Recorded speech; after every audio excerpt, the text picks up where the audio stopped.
اتنی ڈھیر ساری نعمتوں کی لذت سے کیوں محروم ہوا؟ بد نگاہی، بد نظری۔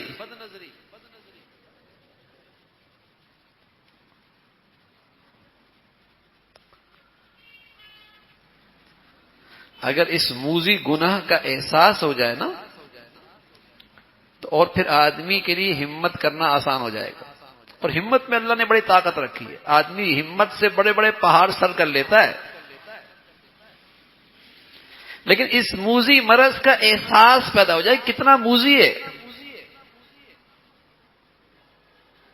اب تو نمازی ہے، حاجی ہے، ہاتھ میں موبائل ہے، اور خبر کے بہانے میں اور نہ جانے کن کن بہانوں میں اپنا سارا نور ضائع کر رہا ہے، اور اسے گناہ بھی نہیں سمجھتا۔ پہلے تو سڑک پہ تھی، گلیوں میں بات تھی، تصاویر کی بات تھی، اخبارات کی بات تھی، میگزین کی بات تھی، اب تو ہر جیب میں۔ اگر ہمت نہ کرے گا تو ہر وقت گناہ میں رہے گا۔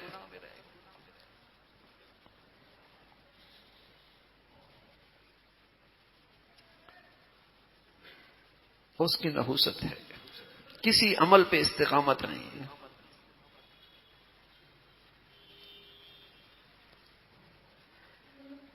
ایمان کی حلاوت ہی زندگی میں نہیں ملتی۔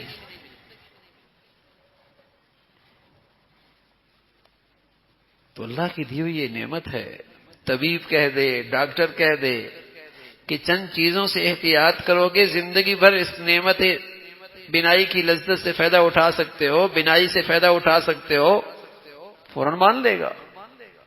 اور یہاں حاکموں کا حاکم کہہ رہا ہے، بادشاہوں کا بادشاہ کہہ رہا ہے، اس جس ذات نے اتنی عظیم و شان نعمت دے رکھی ہے، وہ ذات کہہ رہی دو چیزوں سے اس نظر کو بچا لو، حرام لذت سے بچا لو، نامحرم کو حرام لذت سے دیکھنا اور کسی پہ حقارت کی نظر ڈالنا، اس سے بچا لو۔ اور اس کی برکتیں میں عرض کر رہا ہوں، حلال حرام سے بچے گا، حلال کا لطف لے گا، حرام سے بچے گا، حلال کا نور لے گا، اور پھر اللہ صرف بصارت نہیں دیں گے، آخرت میں صرف بصارت نہیں دیں گے، اس دنیا میں اللہ بصیرت بھی دیں گے، یہ دل بھی روشن ہو جائے گا، یہ دل بھی روشن ہو جائے گا۔ اتقوا فراست المؤمن فإنه ينظر بنور اللہ، مومن کی فراست سے بچو، یہ اللہ کے نور سے دیکھتا ہے۔ پھر اللہ صرف آخرت میں اس کے بدلے میں بصارت نہیں دیں گے، بصیرت بھی دیں گے، سمجھ بوجھ دے دیں گے۔ حضرت مفتی شفیع صاحب رحمۃ اللہ نے ایک واقعہ لکھا کہ عبیدہ ابن جراح رضی اللہ تعالیٰ عنہ شام کے فاتح ہیں، بہت سارے فتوحات شام کی آپ کی سربراہی میں اور قیادت میں مسلمانوں کو حاصل ہوئیں، آپ وہاں کے گورنر بھی رہے۔ تو جب ایک مرتبہ ایک قلعے پہ حملہ کرنے لگے تو انہوں نے اندر سے قلعہ بند کر دیا، کئی دن تک محاصرہ رہا، فتح نہیں ہو رہی۔ تو انہوں نے ایک تدبیر، ایک منصوبہ بندی کی کہ قلعے تک کا جو راستہ تھا درمیان میں ایک طویل بازار تھا،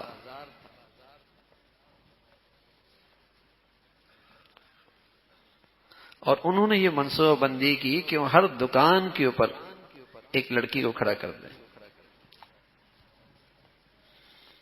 اور ان سے یہ کہہ دیا کہ کوئی تم سے چھیڑ چھاڑ اگر یہ مسلمان کریں تو تم بالکل رکاوٹ نہ پیدا کرنا۔ یہ کئی دنوں سے اپنے گھروں سے دور ہیں، صحت مند توانا لوگ ہیں، جب اچانک بازار سے گزریں گے اور یہ حسن دیکھیں گے تو اسی میں مشغول ہو جائیں گے، تو ان پر حملہ کرنا آسان ہو جائے گا۔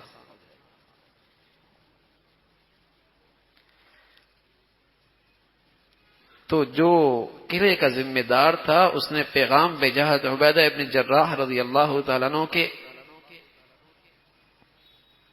ہم نے ہتھیار ڈال دیے، آپ اس بازار سے تشریف لے آئیں، ہم نے ہتھیار ڈال دیے۔ حضرت عبیدہ ابن جراح رضی اللہ تعالیٰ عنہ صاحب ایمان تھے۔ مفتی شفیع صاحب رحمۃ اللہ نے فرمایا اللہ ایمان نصیب فرما دے تو پھر فراست بھی دیتا ہے، فراست بھی دیتا ہے۔ تو فوراً گھنٹی بجی، کیا بات ہے، اچانک ہتھیار، اتنے عرصے سے ہتھیار نہیں ڈال رہے، اچانک ہتھیار۔ تو سارے مجمع کو اکٹھا کیا، سارے لشکر کو اکٹھا کیا اور ان کے سامنے واز کیا، بیان فرمایا اور یہ آیت پڑھی قُل لِّلْمُؤْمِنِينَ يَغُضُّوا مِنْ أَبْصَارِهِمْ وَيَحْفَظُوا فُرُوجَهُم، اور انہوں نے کہا یہ آیت پڑھتے چلے جانا، اس پر عمل کرتے چلے جانا۔ اللہ کی شان، اسی انداز سے جب پورا لشکر بازار سے گزرتا ہے تو وہاں دیکھنے والے حیران رہ جاتے ہیں کہ نہ وہ فاتحانہ انداز، نہ تنے ہوئے سینے، نہ مال لوٹ رہے، نہ عزتیں لوٹ رہے، یہ عاجزی، یہ نظریں کے جھکاؤ، کئی لوگ مسلمان ہو گئے۔ اور جو ایک بہت بڑا منصوبہ بندی تھی ایک فتنے میں مبتلا کرنے کی، اللہ نے اس سے بھی حفاظت فرمائی، اس سے بھی محفوظ رہے۔ تو میرے عزیزو، باطل یہی تو ہم سے لینا چاہتا ہے کہ بس مسلمان نہ رہے، مسلمان کچھ ایسا کر بیٹھے کہ اللہ کی مدد اور نصرت سے محروم ہو جائے، پھر رسوائی اس کی مقدر ہے، پھر ذلت اس کی مقدر ہے۔ وہ یہ نہیں چاہتے کہ یہ عیسائی ہو جائے، اور وہ یہ بھی نہیں چاہتے کہ یہ سکھ ہو جائے، وہ یہ بھی نہیں چاہتے کہ یہ ہندو بن جائے، وہ یہ چاہتے ہیں کہ بس یہ مسلمان نہ رہے، ہندو ہو نہ ہو، عیسائی ہو نہ ہو، بس یہ مسلمان بن کے زندگی نہ گزارے، پھر غلامی ان کی مقدر رہے گی، ذلت اور رسوائی کی زندگی ان کی مقدر رہے گی، پھر یہ ایسی رہیں گے۔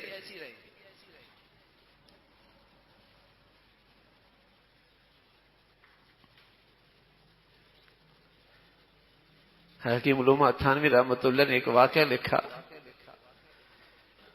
کہ جب سندھ میں ایک سکھ نے ایک مسلمان بیٹی کا دوپٹہ سر سے اتارا اور حملہ کرنا چاہا تو بغداد سے محمد بن قاسم رحمۃ اللہ علیہ ایک لشکر تیار کر کے سندھ آنے لگے۔ کیسے مسلمان تھے بھائی،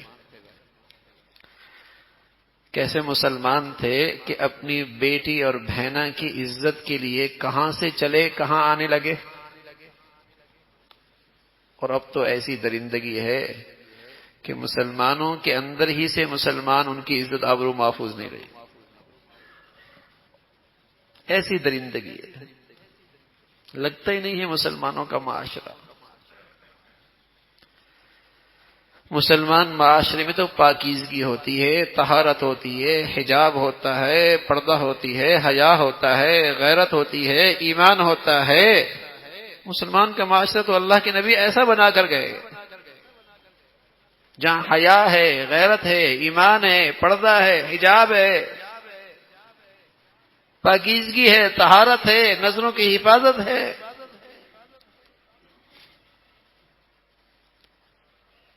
تو وہاں چلے، لیکن لشکر کی تیاری میں کچھ پریشان نظر آئے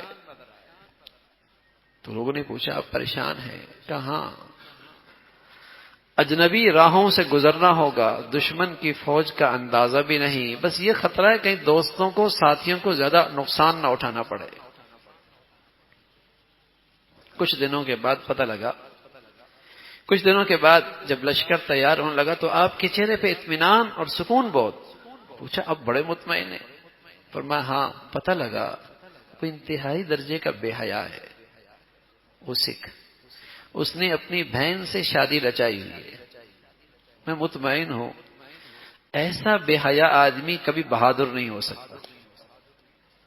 بے حیا آدمی کبھی بہادر نہیں ہو سکتا. بے حیا آدمی بزدل ہوا کرتا ہے. بے حیا آدمی بزدل ہوا کرتا ہے. اور یہ بات تو مسلمانوں کو پتہ ہونی چاہیے تھی، لیکن یہ نقطہ کافر نے سمجھا ہے کہ اگر مسلمانوں کے اندر سے شجاعت اور بہادری اور غیرت نکالنی ہے تو انہیں بے حیا کر دو، ان کے معاشرے کے اندر سے شرم و حیا مٹا دو. ان کی ماؤں کی گودوں سے جب حیا نکالو گے تو پھر اس کی گود میں بہادر بیٹا نہیں آئے گا.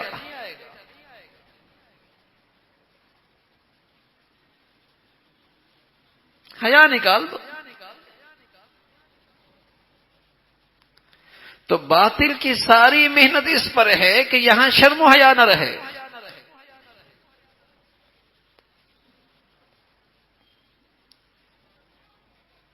اور اچھے خاصے گھرانوں کے اندر جہاں نماز روزہ سب چیزوں کا اہتمام ہے، لیکن پردہ ختم ہو گیا. ان کی خوشیاں دیکھیے، ان کی شادیاں دیکھیے، ان کے تقریبات دیکھیے. ایسی بے حیائی کا طوفان ہے کہ 10-15 سال پہلے اس کا تصور بھی نہیں تھا.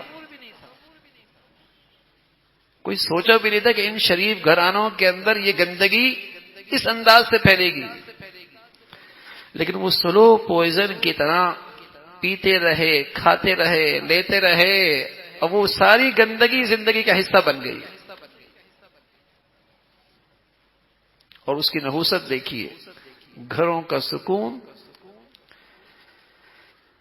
آپس کی محبتیں، باہمی اعتماد، ازواجی زندگی کا حسن، سب قصہ پارینہ بن گیا.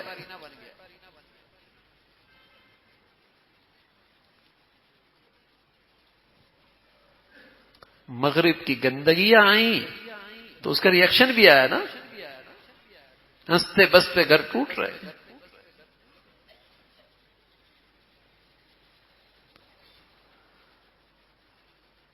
شریعت نے جو حدود بتائے ہیں انہیں پامال کر دیا.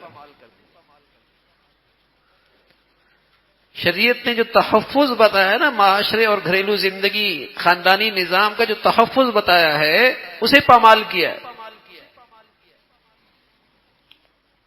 تو آنکھوں کی حفاظت، اور اس پہ میں عرض کروں ایسا رواج ہے توبہ بھی نہیں ہے، ڈنکی کی چوٹ ہے، کھلے عام ہے.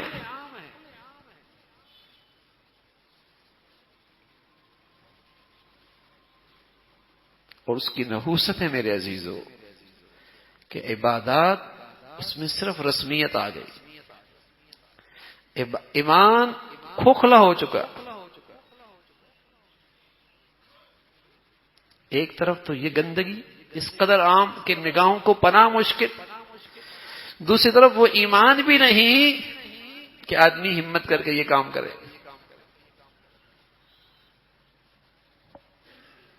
لیکن میرے عزیزو اگر اس لمحے یہ احساس ہو جائے کہ اگر بد نظری کی نگاہ جا سکتی، اندھا ہو سکتا ہوں، آج نہیں تو کل تو یقینی ہے نا. اللہ نے کہہ دیا وَمَنْ كَانَ فِيهِ أَدِي أَعْمَى وَهُوَ فِي الْآخِرَةِ أَعْمَى، اندھا اٹھایا جائے گا. اگر یہ فکر ہو جائے تو ہمت ہو سکتی ہے، ہمت ہو سکتی ہے. اور بہت سارے دل میں جو ایک خیالات اور ایک گھبراہٹ اور ہر وقت بے سکونی اور ہر وقت عجیب و غریب کے خیالات، ان بہت ساری چیزوں سے حفاظت ہو سکتی اگر اس حکم پر عمل ہو جائے، اس نعمت پہ اللہ کا شکر ادا ہو جائے اور اس نعمت میں اللہ کی مان لی جائے، بہت سارے فتنوں سے حفاظت ہو جائے گی. اور ساتھ ساتھ جو چیز کرنے کی ہے وہ ہے اللہ سے مدد مانگ. اللہ سے مدد مانگ. اگر روزانہ گھر سے نکلنے سے پہلے اگر چند لمحے اللہ سے مانگ لیا جائے کہ فتنوں کے ماحول میں جا رہا ہوں، اے اللہ حفاظت فرما لے، ہمت دے دے، توفیق دے دے، مدد فرما لے، آسان فرما دے، میں کم ہمت ہوں، اے اللہ مدد فرما لے.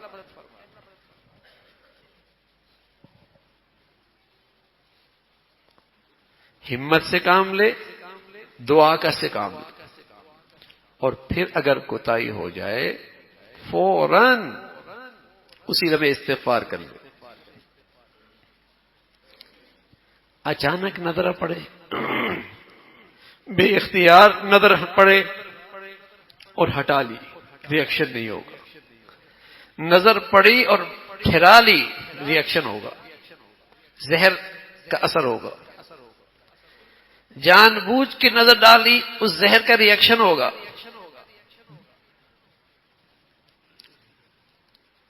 فضل ابن عباس رضی اللہ تعالیٰ عنہ، سبحان اللہ، حضرت عباس کے بیٹے سید زادہ، رسول کریم صلی اللہ علیہ وسلم کے بھتیجے فضل ابن عباس. جگہ کہاں ہے؟ عرفات سے واپس آ رہے ہیں.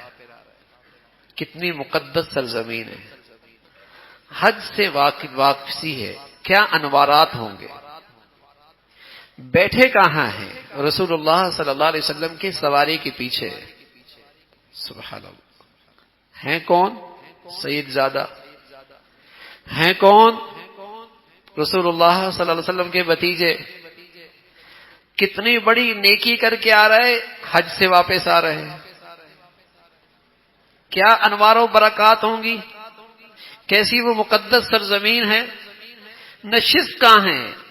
رسول اللہ صلی اللہ علیہ وسلم کے پیچھے بیٹھے سواری پہ. ایک خاتون آئی کوئی مسئلہ پوچھنے کے لیے، تو فضل ابن عباس جوان تھے، تو نظر پڑی، تو رسول اللہ صلی اللہ علیہ وسلم نے پیار سے فوراً ان کے چہرے پہ ہاتھ رکھ کے ان کا چہرہ پھیر دیا. کہا فضل یہ کیا کر رہے ہو؟ سبحان اللہ. ہم بس اوقات ہم کہہ دیتے ہیں نا میری نیت غلط نہیں تھی. کوئی بہن سمجھتا ہے، کوئی پتہ نہیں کیا سمجھتا ہے، کوئی کچھ سمجھتا ہے، لیکن شیطان اپنا کام کر دیتا ہے. اور جب تباہی ہوتی ہے ہوش تب آتا ہے. جب تباہی اور بربادی آتی ہے اور ساری عزت خاک میں پڑتی ہے پھر ہوش آتا ہے. بے احتیاطی کہاں کی؟ نظروں کی حفاظت نہیں کی. تو فضل ابن عباس ہیں، ایسی مقدس زمین پہ ہیں، اتنی عظیم الشان نیکی لے کے آ رہے ہیں، رسول اللہ صلی اللہ علیہ وسلم کے پیچھے بیٹھے ہیں، لیکن آپ اسے محتاط رہنے کا سبق دے رہے.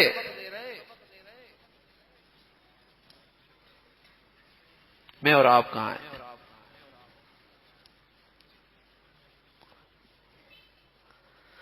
تو میرے عزیزو، اس نظروں کی حفاظت اللہ کا حکم ہے، اللہ کی طرف سے تلقین ہے، یہ ہدایت اللہ کی طرف سے آئی ہے. اور اللہ کے علم کی پیچھے، اللہ کے کہنے کے پیچھے اور اللہ کے حکم کے پیچھے اللہ کا علم ہے، اللہ کی شفقت ہے، اللہ کی حکمت ہے. اس میں سراسر میرے اور آپ کی فلاح اور حفاظت ہے. قل للمؤمنین یغضوا من ابصارہم، ایمان والو نظروں کو جھکا کے رکھو. وَيَحْفَظُوا فُرُوجَهُمْ، تمہاری شرمگاہیں محفوظ رہیں. وَقُلْ لِلْمُؤْمِنَاتِ يَغْضُضْنَ مِنْ أَبْصَارِهِنَّ، ایمان والیو تم بھی اپنی نظریں جھکا کے رکھو، اس سے تم بھی پاکیزہ زندگی گزارو گی. اللہ رب العزت بھائی ہم سبھی کے لیے اس حکم کی تعمیل کرنا آسان فرما دے، اور ہمت اور حوصلے کے ساتھ اللہ رب العزت ہمیں ایسا ماحول بنانے کی توفیق نصیب فرمائے. وآخر دعوانا الحمد للہ رب العالمین. اللهم لك الحمد كله ولك الشكر كله، اللهم لك الحمد كله ولك الشكر كله. سبحان الله وبحمده، سبحان الله العظيم، عدد خلقه وزنة عرشه ورضا نفسه ومداد كلماته. اللهم لا نحصي ثناء عليك أنت كما أثنيت على نفسك. اللهم أعنا على ذكرك وشكرك وحسن عبادتك. اللهم أعنا على ذكرك وشكرك وحسن عبادتك. یا حی یا قیوم یا ذا الجلال والاکرام یا ارحم الراحمین، اپنے فضل سے اپنے کرم سے ہم سب کے تمام صغیرہ کبیرہ گناہوں کو معاف فرما دے۔ مولا کریم پاکیزہ زندگی نصیب فرما۔ اے مولا کریم ہمارا ظاہر بھی پاک فرما، باطن بھی پاک فرما، نگاہوں کی پاکیزگی نصیب فرما، دل کی طہارت نصیب فرما۔ مولا کریم زبان جسم کے تمام اعضاء اور جوارح کو ہر قسم کے حرام سے محفوظ فرما۔ مولا کریم گناہوں سے بچنا ہم سب کے لیے آسان فرما۔ اے اللہ اپنے فضل سے اپنے کرم سے گناہوں کی گندگیوں سے، گناہوں کے ماحول سے ہم سب کی حفاظت فرما۔ ہمارے بچے بچیوں کی حفاظت فرما، بری زندگی سے، بری موت سے، بری صحبت سے، برے دوستوں سے، برے ماحول سے سبھی کی حفاظت فرما۔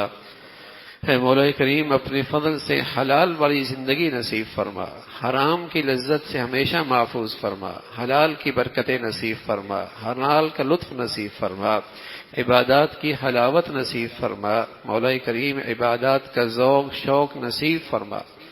اے مولا کریم اپنے فضل سے اپنے کرم سے تمام حاضرین حاضرات سامعین سامعات کی جائز حاجات کو پورا فرما، مشکلات کو آسان فرما، پریشانیوں کو ختم فرما، حیا والی عفت والی پاک دامنی والی زندگی عطا فرما۔ اپنے گھروں کا ماحول اے مولا کریم پاکیزگی والا عطا فرما۔ ہمیں اپنے گھروں کا ماحول پاکیزہ مولا کریم حجاب پردے آنکھوں کی حفاظت والا بنانے کی ہمت اور توفیق نصیب فرما۔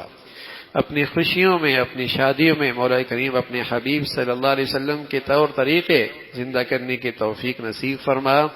گناہوں کی گندگیوں سے بے حیائی کی فتنوں سے ہم سب کی حفاظت فرما۔ اے مولا کریم اپنے فضل سے اپنے کرم سے بری زندگی سے، برے لوگوں سے، برے نظریات سے، بری سوچ سے، برے دیکھنے سے ہم سب کی حفاظت فرما۔ مولا کریم برکت والی زندگی، برکت والی روزی، برکت والے رات دن نصیب فرما۔ اے مولا کریم اپنے فضل سے اپنے کرم سے جو بچیاں گھروں میں ہیں ان کے لیے نیک صالح رشتوں کا انتظام فرما۔ ہر ماں باپ کو اپنے بچے بچیوں میں خوشیاں نصیب فرما۔ بچوں بچیوں کی تربیت کے، تعلیم کے، زندگی کے صحیح فیصلے کرنے کی توفیق نصیب فرما۔ اولادوں کے آزمائشوں سے ہر ایک کو محفوظ فرما۔ اولادوں کو ماں باپ کی آنکھوں کی ٹھنڈک بنا، صدقہ جاریہ بنا۔ اے مولا کریم اپنے فضل سے ساری امت مسلمہ کے حال پہ رحم فرما۔ مسلمانوں کو ایمان اسلام کی بنیاد پر باہمی اتفاق و اتحاد نصیب فرما۔ رنگ نسل وطن علاقے برادریوں کی بنیاد پر نفرتوں کی جتنی شکلیں ہیں مسلمانوں کو اس سے محفوظ فرما۔ اے مولا کریم دین کی خدمت کی جتنی شکلیں جو تیرے ہاں مقبول ہیں سبھی کی حفاظت فرما۔ کام کرنے والوں کی مدد اور نصرت فرما۔ مساجد کی، مدارس کی، مکاتب کی، علماء کی حفاظت فرما۔ جو تیرے پیارے ہیں ان کی عظمت محبت صحبت نصیب فرما۔ شر سے، شریروں سے، حسد سے، حاسدوں سے مولا کریم ہم سب کی حفاظت فرما۔ اے مولا کریم اپنے فضل سے وطن عزیز کو امن اور سلامتی کا گہوارہ بنا۔ یہاں ایمان ہدایت کی فضاؤں کو عام فرما۔ یہاں نیکی کی اور خیر کی اور شرم و حیا کی جتنی قوتیں ہیں انہیں غلبہ نصیب فرما، اور شر کی اور برائی کی اور بے حیائی کی جتنی طاقتیں ہیں انہیں نیست و نابود فرما۔ اے مولا کریم جو مسلمانوں میں بے حیائی اور فحاشی کو فروغ دے رہے مسلمانوں کو ان کے شر سے محفوظ فرما۔ ان کی زندگیوں سے مسلمانوں کو محفوظ فرما۔ ان کے فیصلوں سے، ان کے ارادوں سے، ان کے عزائم سے مسلمانوں کی حفاظت فرما۔ اے مولا کریم اپنے فضل سے ہمارے ملک پہ رحم فرما، ہمارے شہر پہ رحم فرما، ساری امت مسلمہ کے حال پہ رحم فرما۔ دنیا بھر کے مظلوم مسلمانوں کی مدد اور نصرت فرما۔ اے مولا کریم ان کے لیے غیب سے مدد اور نصرت کی شکلیں پیدا فرما۔ مظلوم مسلمانوں کے لیے مدد اور نصرت کی شکلیں پیدا فرما۔ ان کی مشکلات اور پریشانیوں کو اے مولا کریم انہیں اس سے نجات نصیب فرما۔ ربنا تقبل منا انك انت السميع العليم وتب علينا انك انت التواب الرحيم وصلى الله على سيدنا محمد وعلى آله وأصحابه أجمعين برحمتك يا رب.